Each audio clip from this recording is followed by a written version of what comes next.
Today we're going to analyze whether or not Stemmers Run Middle School was a civilization or not. Historians all over use Childe's criteria. There are 10 things that people look for to prove if it's a civilization. The ability to produce food and store it, large, thick, populated settlements, large public buildings, a central government, variety of social classes, a variety of occupations, that means jobs, trade over long distances, writing and a system of notation, development of an art style, and the beginning of science and technology. Again, to quickly review, we are looking for 10 things: surplus food, large settlements, large buildings, government, social classes, jobs, trade, writing and numbers, art, and science. Here we see a large space, probably used to serve people food. You can see there are a large number of tables, and as you look around, that there is space for many to eat. If you look closer, you can see that they have large areas for storage and places to keep food cold. This is an example of a large civilization. As we look at the settlement area of Stemmers Run Middle School, you can see they have a large space. They are located centrally around several different buildings, probably housing for those who worked in the building or those who attended this area for the markets that they offered. This is one of the few things that you look for in a civilization. Now, as we look a little closer to what the settlement and the building actually looks like, the building is rather large compared to those around it. Having a large public building where trade can take place is essential. If you look inside the building, you also see areas designed for entertainment, such as this theater. As you look at the theater, you can see there's a large number of people that can fit in here to enjoy a show. Or in the gymnasium, where they probably played a game called basketball, or some other physical activities. To run a civilization of this magnitude, you probably had several government structures.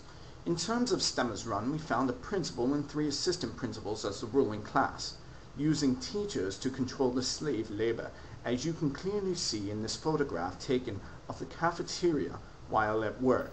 So as we conducted our dig here at Stemmers Run, we found a wide body of evidence for specialized jobs and occupations. We found cleaning supplies and chemicals that we found that would indicate a custodial staff and a place, people to keep the building clean. We also found a large desk in what we probably would think of as the main office, where obviously the chief, or I think they called him the principal or head administrator, would reside.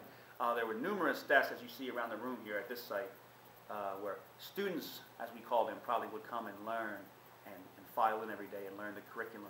And there had to be, I'm sitting at a desk right now that had to belong to a teacher of some kind or some kind of professor who would conduct the lessons and learning of the day-to-day activities. So there were many different, many more sites and things and artifacts that we found to support the wide variety of jobs. We can see clear evidence of custodian, guidance care, health care, and even security services provided by this civilization. There's evidence of trade all over Stemmers Run Middle School. We've got pens and pencils from China. We've got food coming in our cafeteria from Mexico City. We have postcards from the United States and all over Europe. In fact, I'm looking for something from Rome as we speak. Our next criteria is writing in numbers. Here you can see a library full of books filled with writing in numbers that this civilization has accumulated over time. Students were able to access this information whenever they needed. Now there's an art classroom. Here you can see examples of the local artwork and architecture used as this civilization grew and developed. Here up close you can see some examples of native artwork as they studied and looked at the way people lived within their society and culture. Here is an up-close example of what their artwork might have looked like.